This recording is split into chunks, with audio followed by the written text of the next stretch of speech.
buenas tardes, bienvenidos a su programa Derecho y Humanidad. En esta ocasión es algo diferente a lo que ya conocen.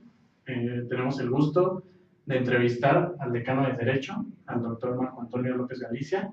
Mucho gusto, gracias por acompañarnos en este gran programa. Gracias. Y pues, esto es algo diferente a lo que se estaba manejando anteriormente en el programa de radio, ya que en este momento vamos a hacer una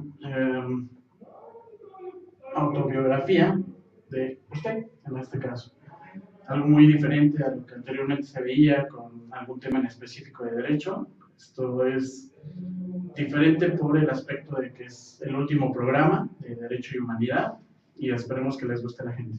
Claro, por supuesto, el último programa del año, ¿no? Así es, efectivamente. Iniciamos esta entrevista conociendo un poquito más acerca del decano de Derecho en otro aspecto. Lo conocemos como docente de IMPO, de IMES, pero ahora vamos a conocerlo en persona. Dígame, ¿en dónde nació usted, doctor? Edgar, para empezar, creo que sería bueno para que pudiéramos dialogar y que tú pudieras pues, hacer esta entrevista, que para mí es un ejercicio muy interesante, pues que me hablaras de tú, ¿no? Y que me dijeras Toño. Quizá ahorita en un momento pues, puedo compartir un poquito más sobre este aspecto, sobre los nombres y cosas así. Yo nací aquí en la Ciudad de México y nací en un barrio muy tradicional. Nací en el barrio de La Merced, en el centro de la ciudad, prácticamente casi en el primer cuadro de la ciudad. Entonces, pues mi niñez es una niñez muy folclórica, lleno de muchos olores, de muchos sabores, de la vida del mercado, ¿no? Esa vida barrial, donde uno salía a jugar a la calle y, digamos, vivíamos en una vecindad. Yo ahí me crié en mis primeros años de infancia.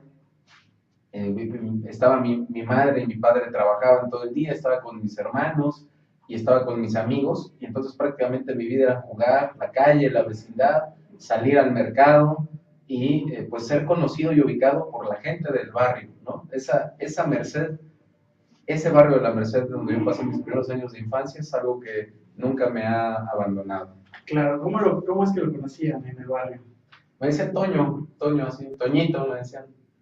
¿Sí? Porque mi abuela, Consuelo, mi abuela Consuelo, que tenía un puesto en el mercado, pues era alguien muy conocido ahí de las personas, de las marchantas, de los locatarios, en la Merced, en la vida del mercado de la Merced, era alguien conocida. Sobre todo era conocida mi abuela Consuelo por ser alguien, digamos que era muy humana y muy caritativa. ¿Cuál es su fecha de nacimiento, doctor? Nací en 1978. Estoy ya en los 40 años prácticamente, entonces pues ya estoy en el cuarto piso. Perfecto. Me comentaba de sus hermanos, ¿cuántos hermanos tenían? Soy el más chico de 5 hermanos. Tengo mi hermana Rosalba, ella tiene 54 años, ella es maestra de primaria y es psicóloga, se especializó en niños. Mi hermano Sergio es ingeniero, tiene ya 53 años también, es ingeniero industrial y pues se especializó en todo lo que tiene que ver con los equipos industriales de impresión digital y tintas y cosas así. Sigue mi hermano Mario Alfredo, que él tiene 50 años, él es diseñador y es comunicólogo y pues tiene, te digo, esta edad. Y está mi hermana Yumi, que tiene 46 años. No, 45 años tiene. Ella es administradora, se dedica a administrar su empresa. Y bueno, pues yo soy el más chico, ¿no? Que pues prácticamente fue el pilón. Claro. ¿Por qué Toño? ¿Por qué Marco Antonio? ¿Por qué le pusieron así sus papás? Bueno, mi mamá cuando se embarazó de mí, ella estaba leyendo un libro que le marcó mucho. Mi mamá es pediatra, ella estudió medicina. Mi papá también estudió medicina, mi papá era traumatólogo y mi mamá se dedicó a la pediatría. Pero me cuenta que cuando estaba embarazada de mí, efectivamente ella siempre quiso estudiar derecho. Y digamos que cuando yo venía en camino, no sabe por qué razón, pero ella tenía la idea de que yo debía de estudiar derecho. ¿no? Entonces se puso a leer un libro muy hermoso que se llama La columna de hierro de Taylor Caldwell. Y entonces en ese libro hablaban de un personaje histórico que a mi mamá pues, se le hizo así muy fascinante. Marco Antonio, el cónsul de este triunvirato del momento romano en donde la república se extingue y pasa a ser un imperio. Entonces, pues estas historias de Marco Antonio y pues de el perfil que tenía esta persona, pues a ella le movió mucho, entonces decidió ponerme así. Entonces, pues bueno, yo indagando un poquito en los significados del nombre, veía que mi nombre significaba, Marco significa guerrero, guerrero, el que hace la guerra, y Antonio significa el que florece. Entonces, pues desde niño, pues siempre me ha gustado, o bueno, me ha movido más mi ser el aspecto de esta significación de, pues, el que florece, ¿no? O sea, el nombre de Antonio, pues me gusta más. En mi nombre compuesto, Marco Antonio, me gusta, pero me gusta que me diga Antonio porque, pues, me recuerda a mi infancia, me remite a mi infancia, a esa infancia colorida, florida, que me tocó vivir en la Ciudad de México. Quizá fue estos últimos momentos de cuando eras niño, podías salir a jugar a la calle y era la propia comunidad la que te protegía, ¿no? Entonces, pues por eso me gusta que me digan Toño, ¿no? Claro que sí, Toño. ¿Cuáles son sus orígenes? ¿Cuáles son los orígenes de Toño? Pues mira, por el lado de mi papá fue una persona que viene de una familia muy humilde. Prácticamente mi abuelo era una persona que era campesino en el sur del país. Mi padre nace en Chiapas, entonces pues del lado paterno venimos de ese origen campesino. Un dato curioso es que mi abuelo Quintiliano, él peleó junto a Emiliano Zapata y fue parte del Ejército del Sur. Entonces, pues, incluso fue condecorado como veterano de la Revolución cuando se acabe ya el movimiento armado. Y digamos que esta carga histórica de la tradición familiar, de la lucha y la justicia, es algo que nos acompañó en todo momento, porque las historias de mi padre, de el tema del movimiento agrario y lo que su padre le contaba de Zapata, era algo que nos acompañaba en la mesa. Y por ejemplo, cuando mi padre estaba estudiando medicina, le toca el movimiento del 68. Él fue activista del 68. De suerte, pues no le tocó, digamos, estar en la Plaza de las Tres Culturas cuando se da esta situación, esta masacre histórica. Y pues digamos que toda su vida se caracterizó por ser una persona que buscaba involucrarse en la vida política y partidista de México de izquierda. Él ayudó a fundar los grandes partidos de izquierda. Él fue fundador de todos los partidos de izquierda, fue miembro fundador hasta el último gran partido de izquierda que hoy está aquí vigente, fue fundador. Y por el lado de mi mamá, prácticamente, pues el origen que tenemos es un origen de bases y de orígenes indígenas, ¿no? Mi abuela Consuelo precisamente venía de un pueblo por ahí por el Nevado de aquí en la zona de los volcanes, la zona de los volcanes del Iztaccíhuatl, en ese entonces estaba muy lejana, las distancias eran muy lejanas, el pueblo era Tepeclispa, entonces pues las tradiciones y la manera de ver el mundo era netamente pues de un pueblo originario, ¿no?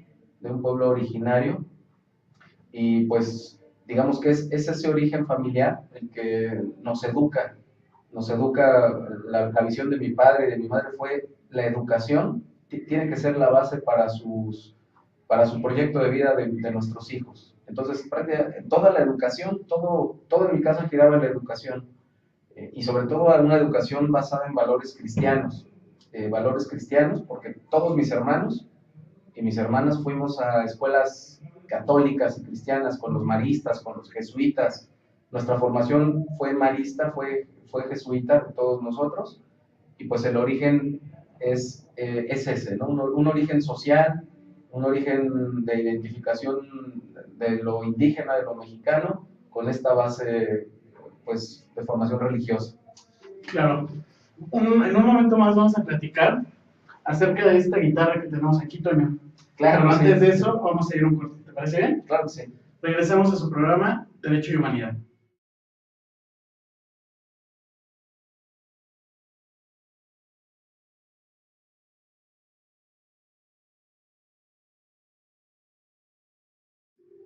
Gracias por continuar con nosotros en su programa Derecho y Humanidad, con nuestro invitado, el doctor Marco Antonio López Galicia, Toño, a partir de este momento. Y bueno, vamos a empezar con el tema de ¿por qué la guitarra? ¿Por qué la guitarra, Toño? Bueno, la guitarra, a mí toda mi vida me ha gustado la música. Me ha gustado la música. Yo estudié en la Escuela Nacional de Música de la UNAM. Estudié una carrera técnica precisamente en guitarra. Y estudié 3 años, estudié canto ahí en la Escuela Nacional de Música. Entonces, pues la música y las artes en general, pues fue algo que me acompañó siempre. En casa, por ejemplo, con mi madre, con mi padre, pues había siempre esta inquietud de vamos al teatro, vamos a escuchar música clásica, bellas artes, vamos a ver danza, ¿no? El Lago de los Cisnes, me acuerdo. Claro, debo de reconocer que cuando yo era niño, pues no me gustaba ir a esas cosas, pero mi madre y mi papá me llevaban, ¿no? Así como nos llevaban a los mítines políticos. Yo tengo esos recuerdos con mi papá, que me llevaban a los mítines políticos, por ejemplo, de todos estos mítines políticos del 88 y lo que pasó en ese año.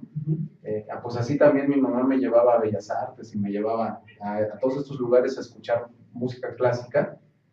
Y después con el tiempo pues entendí que la música clásica era una manera de poder expresar, ¿no? Y expresar toda esta sensación de lo que era vivir. Entonces pues la guitarra siempre me gustó, siempre es un instrumento que me ha gustado. Y esta guitarra tiene una particularidad importante para mí, porque esta guitarra me la regaló mi padre. Me la regaló y pues la he cuidado mucho, la he arreglado muchas veces porque se ha roto. Entonces, digamos, mi padre no está ya en este plano físico, entonces esta guitarra para mí representa que cuando yo toco es una manera de comunicarme con él, ¿entiendes? Claro que sí. Y bueno, ya que sabemos que toca la guitarra, ¿por qué no nos deleita con una canción? Sí, claro que sí. Vamos a afinarla primero. Sí, claro.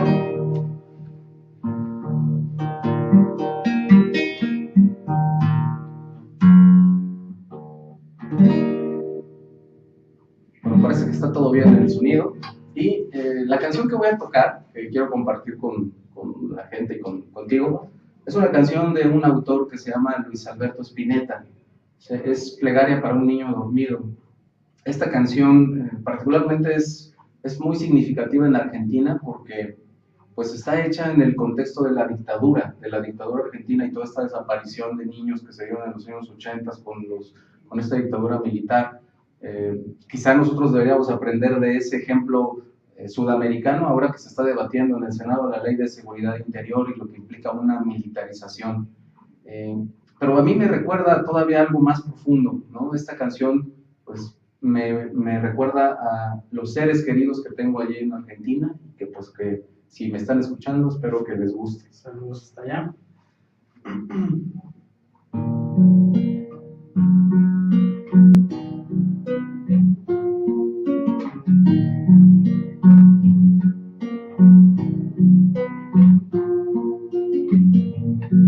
Plegaria para un niño dormido, quizá tenga flores en el ombligo y además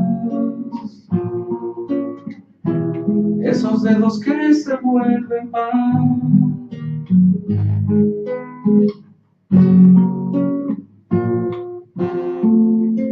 Arcos de papel en alta mar. Plegaria para el sueño del niño, donde el mundo es un chocolatín. ¿A dónde van? Y niños dormidos que no están, entre trapos que se romperán. Se ríe el niño dormido, Quizás se sienta gorrión esta vez, jugueteando en torno en los jardines de un lugar que jamás despierto encontrará.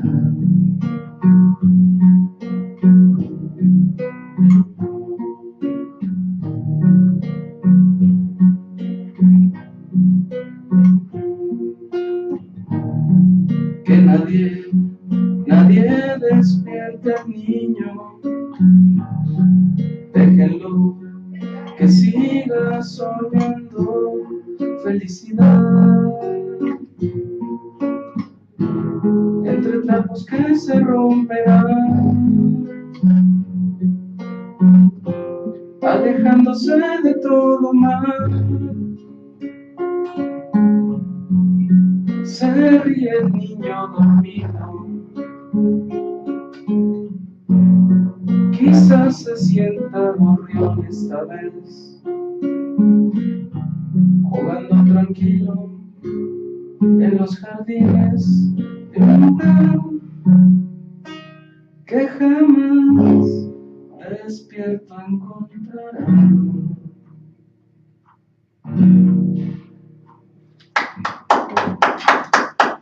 Qué buena canción. Muy, muy bonita canción, Toño.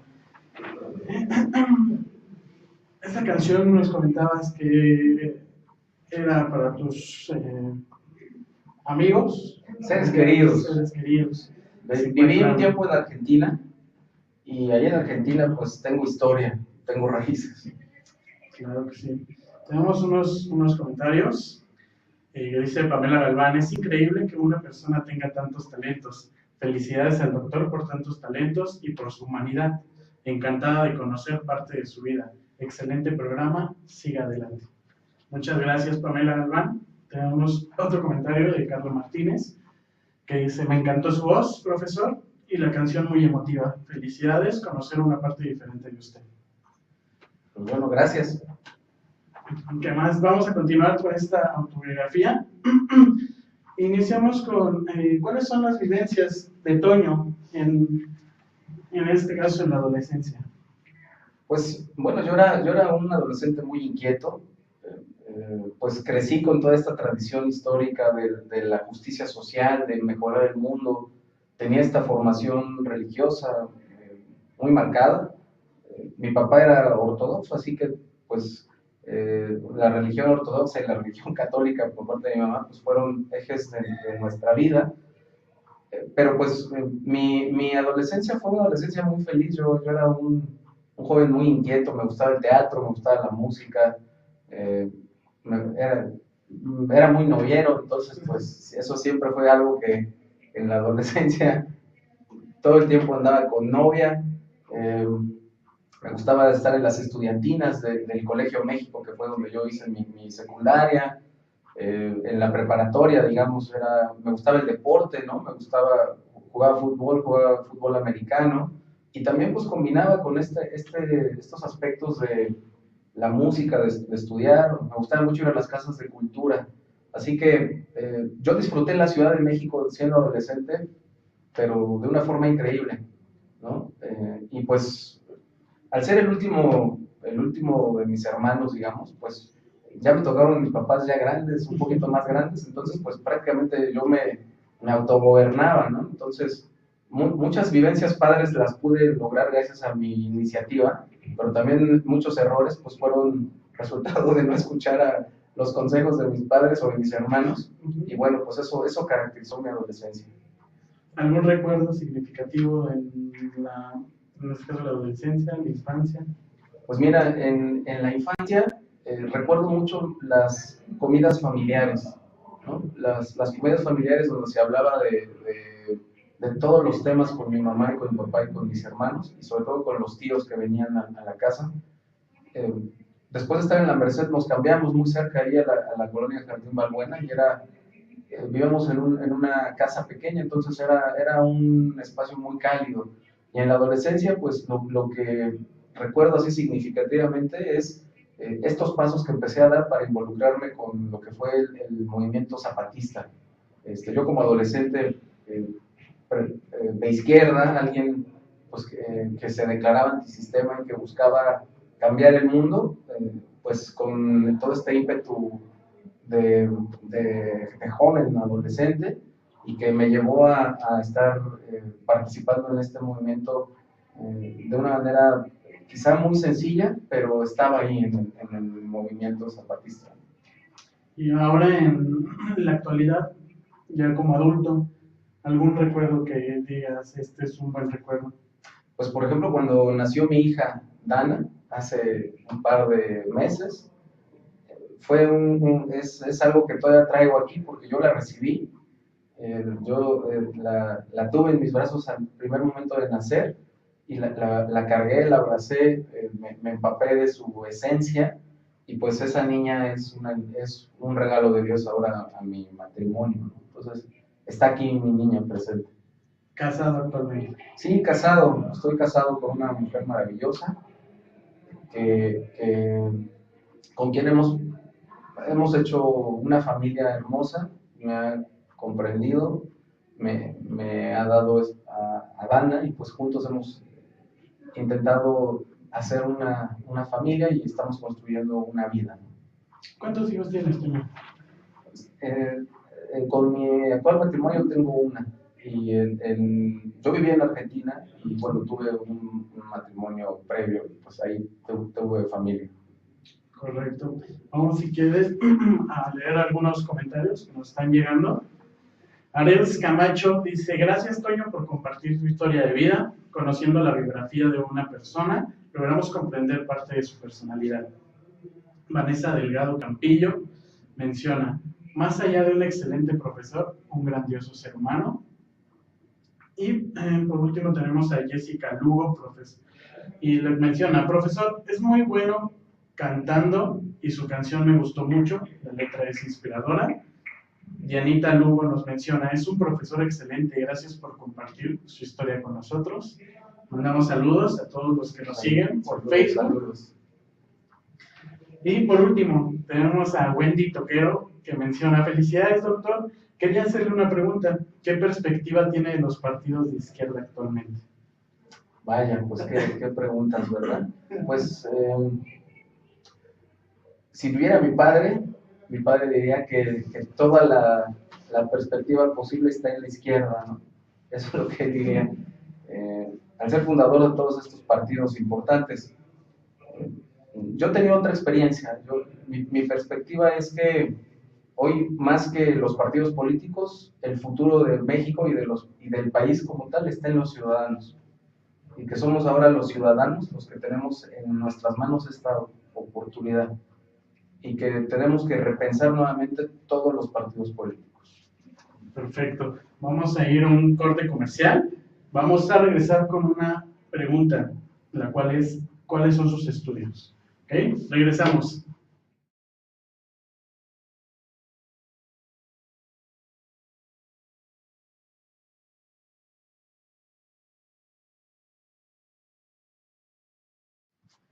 Gracias por seguir con nosotros en su programa Derecho y Humanidad, con nuestro invitado, el doctor Marco Antonio López Galicia. Vamos a iniciar con una canción. ¿Y cuál sería el tema de esta canción? Pues bueno, este tema es una canción que me gusta mucho, es una canción que es del Renacimiento. Se dice que la partitura fue hecha por Dante Alighieri y es interpretada por una agrupación musical italiana que se llama Ataraxia, ¿no? Esta ataraxia griega de la paz perfecta. Esta canción es muy significativa para mí porque esta agrupación que compone canciones antiguas o toca temas antiguos, pues, y que se está catalogado en un género que se denomina el etéreo, pues nos permite explorar y transportarnos, digamos, a este aspecto espiritual o este aspecto del ser. Y en mi caso, pues me ayudó también a profundizar en lo que era la Edad Media, la caballería, ¿no? El concepto de caballería actual me parece que es algo que debemos de retomar para mejorar nuestras relaciones humanas. Hablábamos en el corte que el tema del traje, ¿no? Por ejemplo, el traje para el caballero actual, digamos, viene a ser como esta armadura, ¿no? Y tiene todo un simbolismo y una significación importante. esta canción creo que nos transporta a esas etapas. Entonces, pues bueno, espero que les guste.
Qué bonita canción. Bueno, vamos a continuar con estas preguntas. Nos quedamos en... ¿Qué estudiaste, Toño? ¿Cuáles fueron tus estudios? Pues yo te decía, Edgar, que mi formación en la infancia, en la secundaria, en la preparatoria, siempre fue en escuelas maristas. Entonces mi formación es marista. Los maristas pues, son una orden religiosa. Y mi formación inicial fue, por esta historia de vida, fue estudiar Derecho. Mis estudios de Derecho iniciales fueron en la Universidad Iberoamericana con los jesuitas. No pude terminar ahí al 100% mis estudios de Derecho, pero la formación y los semestres que viví en esa formación de Derecho pues marcaron realmente la manera en que yo quería hacer el ejercicio del derecho, porque pues la visión jesuita del mundo era una visión de mejorar las relaciones de justicia, ¿no? Y bueno, pues con mi historia familiar y con la forma en que vi cómo se estudiaba derecho con los jesuitas, pues mi manera de ejercer fue distinta. Terminé mis estudios en la Universidad Tecnológica de México, entonces mi primera carrera es Derecho. Yo me especializo en derechos humanos, ¿no? Al trabajar y tener varias experiencias trabajando en despachos, trabajando como un abogado de empresa, pero el destino me fue llevando al área de los derechos humanos y me especialicé en derechos humanos en la UNAM. Mis estudios de especialidad duraron 3 años, era un proceso largo. Hacer una especialidad es como hacer una especialidad en medicina, o sea, es más tiempo.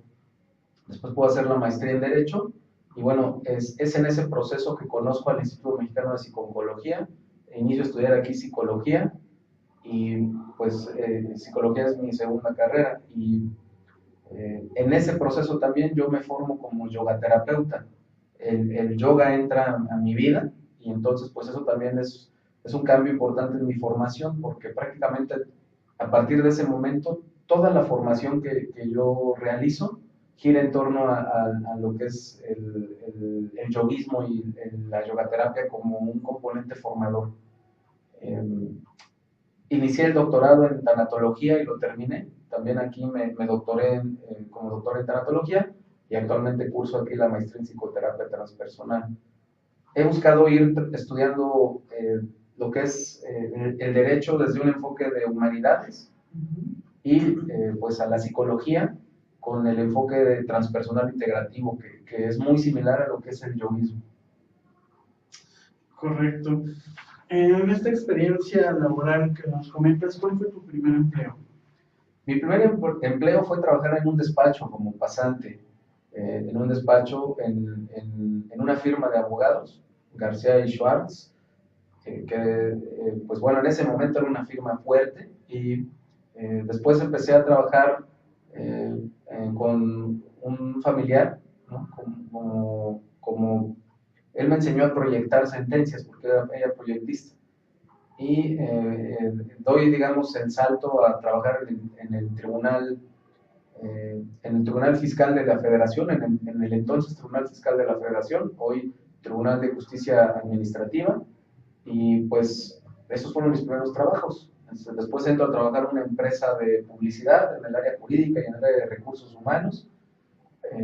Entro, trabajo como abogado, como representante legal de una empresa. Ese fue mi primer trabajo importante, quizá, ser el representante legal de una empresa.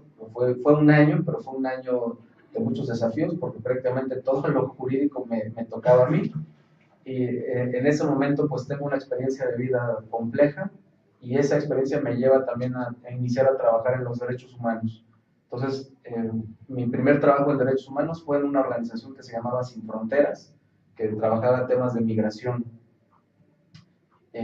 Ahí fui titular de la Clínica Jurídica Migratoria, que era un proyecto donde a mí me tocaba formar a estudiantes universitarios para que litigaran casos de migrantes y de refugiados, pero no nada más era una cuestión jurídica, sino que había que hacer un acompañamiento. En ese momento no se llamaba acompañamiento psicosocial, sino se llamaba solo acompañamiento. Entonces hacíamos esa labor también. En ese momento se da una oportunidad para que yo trabajara en la Comisión de Derechos Humanos y entro a trabajar en la Comisión de Derechos Humanos como visitador adjunto en el área de acompañamiento psicosocial, precisamente. Ese fue mi segundo trabajo. De ahí me voy a trabajar a Amnistía Internacional. Trabajé en el área de educación.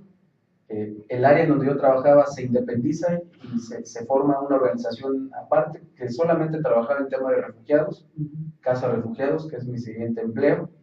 De ahí me voy a trabajar al tema de infancia, una organización internacional, Aldeas Infantiles. El destino me lleva a iniciar los estudios de maestría, paro el trabajo, me pongo a estudiar la maestría y ahí se me abre la oportunidad para ser becario por el Consejo Nacional de Ciencia y Tecnología. Entonces, pues solo me dedicaba a estudiar, 2 años de dedicarme a estudiar, y es en ese momento en que se cruza el IMPO en mi camino y inicio también a estudiar psicología. Y pues también se me abrieron las puertas ahí por las autoridades escolares que en ese momento yo conocí para poder empezar a dar clases.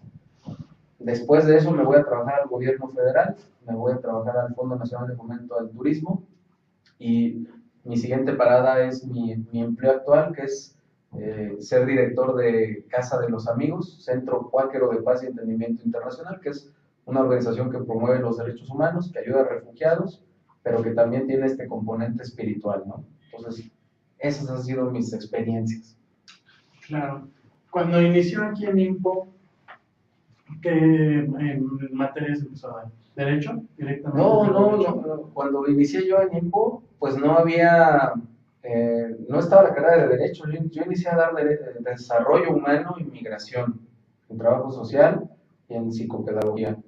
Esas fueron las 2 primeras materias que di, Desarrollo Humano y Migración, movimientos migratorios en Trabajo Social.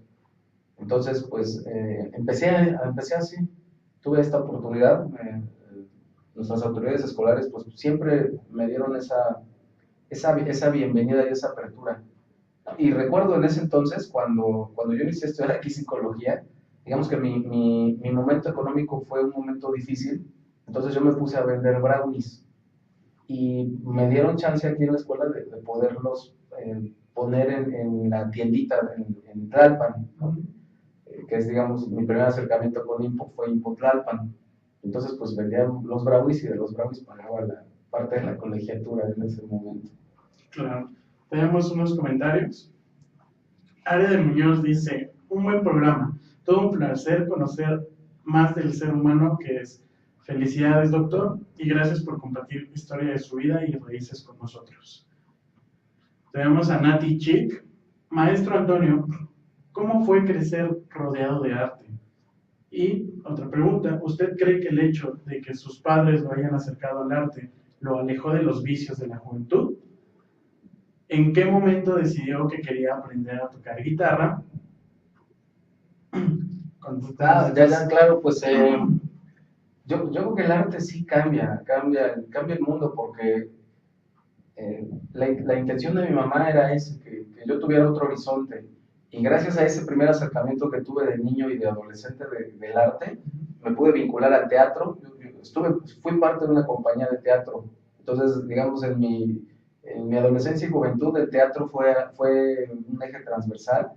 Y esa inquietud de querer conocer, digamos, el origen del arte, pues me lleva a viajar, ¿no? Y a conocer varios países así de Europa y estos lugares donde se dan las cunas del arte, ¿no? Florencia, Roma, el Louvre, ahí en París. Entonces, yo creo que sí, desde luego que sí determina.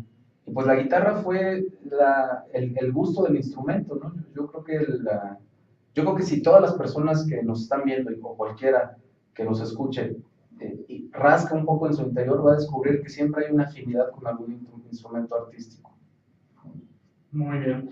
Y también nos comenta, qué maravilla de ser humano, nunca imaginé que tuviéramos el arte en común. Bien decía Jaspers en su método fenomenológico que hay que comprender a la persona antes que tratar de explicarla. Gracias por narrar sus vivencias y permitirnos conocerlo y comprenderlo más que como profesor, como ser humano. Muchas gracias.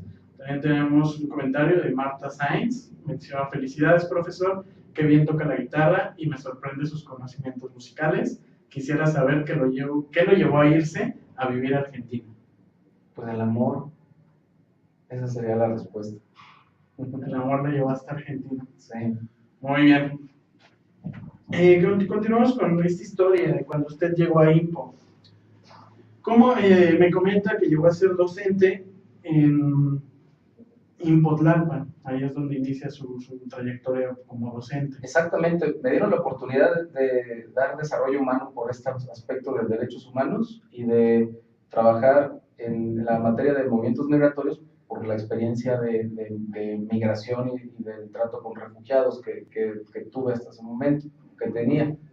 Pero la realidad es que mi propia petición a nuestras autoridades de decir, me gustaría dar esta materia y digamos, curricularmente poder sustentar que yo tenía el perfil para darla, es lo que y bueno, desde luego la oportunidad, ¿no? La oportunidad que he tenido aquí en el IMPO por absolutamente todas las autoridades escolares, o sea, no hay ni una sola, y puedo incluir a los compañeros y compañeras administrativos, al personal de limpieza, personal de seguridad. Absolutamente yo he encontrado en IMPO una familia, ¿no? Entonces, ha sido la posibilidad de las autoridades escolares, pues de darme esa oportunidad, de dar las materias en las que yo he pedido participar, desde luego, pues teniendo que sustentar con la formación, no nada más académica, sino de formación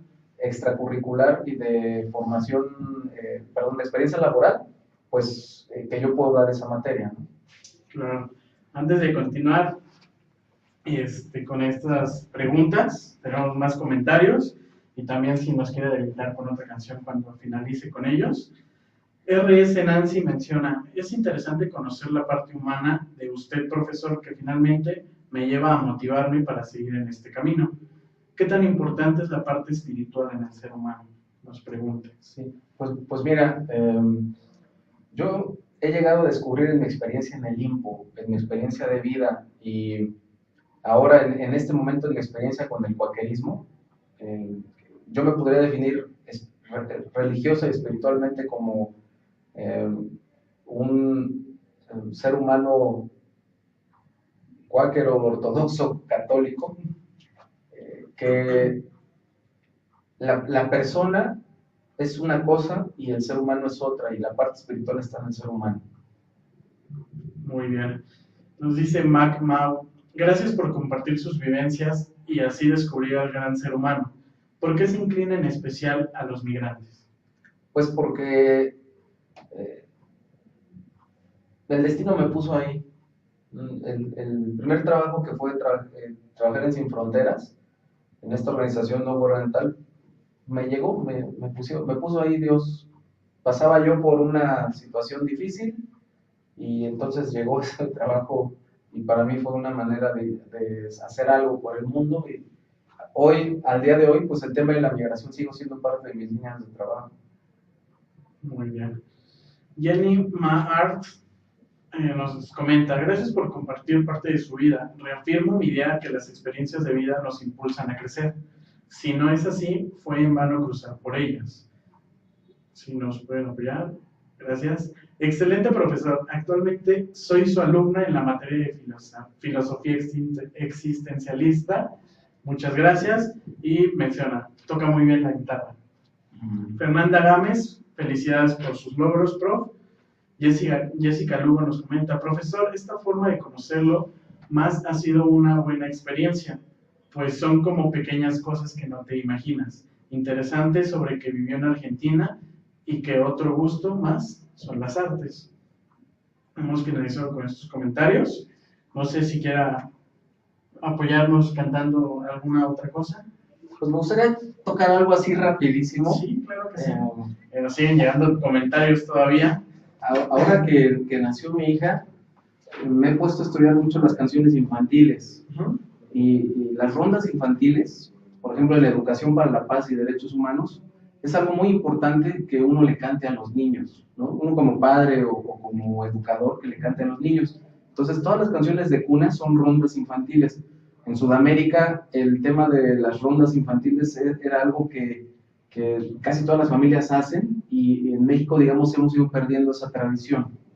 A pesar de que tenemos una riqueza de canciones infantiles fenomenal, tenemos a Cri-Cri, tenemos a los hermanos Rincón, son, digamos, rondas infantiles que superan por mucho lo que son estas tradiciones de Sudamérica.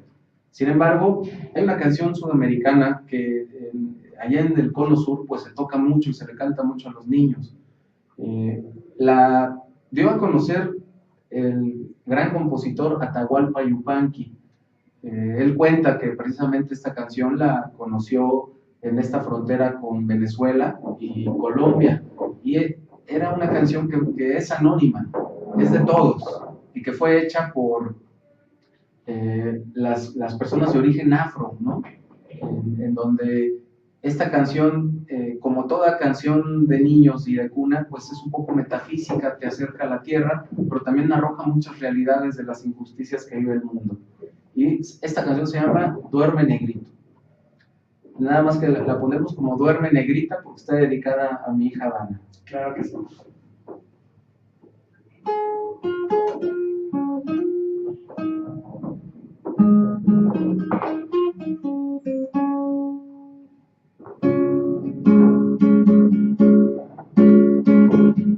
Duerme, duerme, negrita, que tu mamá está en el campo. Duerme, duerme, negrita, que tu mamá está en el campo. Trabajando, trabajando duramente, trabajando, sí, trabajando y no le pagan, trabajando, sí. Duerme, duerme, negrita, que tu mamá está en el campo. Duerme, duerme, mi niña, que tu mamá está en el campo. Te va a traer rica fruta para ti, te va a traer codornices para ti. Y si negra no se duerme, llega el diablo blanco y ¡pum! Le pone una tremenda cachipupa, cachipupa. Duerme, duerme, negrita, que tu mamá está en el campo. Duerme, duerme, mi niña, que tu mamá está en el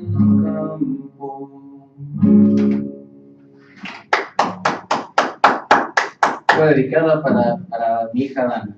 En especial. Vamos con una pregunta importante. ¿Cómo llega a ser decano del Instituto Mexicano de Psiconcología e IMES? Bueno, pues yo daba clases en trabajo social, en psicopedagogía y en psicología, en diversas materias. Inicia la experiencia de dar clases, no dar clases, la experiencia educativa de crear el IMES, y bueno, pues nuestras autoridades escolares tienen esta visión de crear la carrera de Derecho. Entonces, pues inician las clases de Derecho, a mí me ofrecen unas materias, yo empiezo a dar estas materias. Recuerdo que la primera materia que me ofrecieron fue metodología de la investigación. Entonces empiezo a dar metodología de la investigación, pasa un cuatrimestre, pasan 2 cuatrimestres, me mandan llamar un día a la dirección y pues nuestras autoridades escolares pues me hacen la invitación de poder participar como decano, considerando 2 factores: las evaluaciones que había tenido hasta ese momento por los alumnos, sobre todo mi trayectoria académica, y pues quizá vieron que era la persona correcta, pues. Entonces me hacen la invitación y yo acepto para poder hacer este trabajo, que hay que decirle a la gente que es un trabajo honorario, ¿no? Es más un privilegio, la oportunidad de poder participar en una experiencia como esta es más un privilegio, pero es honorario. Claro. Tenemos comentarios. Ani Martínez nos dice: muchas felicidades, profesor. Gracias por compartir sus vivencias con todos nosotros. Tiene una pregunta. ¿Usted se arrepiente de todo lo que ha vivido y estudiado hasta ahora? No, pues desde luego que no. Desde luego que no. Al contrario, creo que hoy por hoy la llegada a la decanía de Derecho es consecuencia de todo lo que hemos platicado.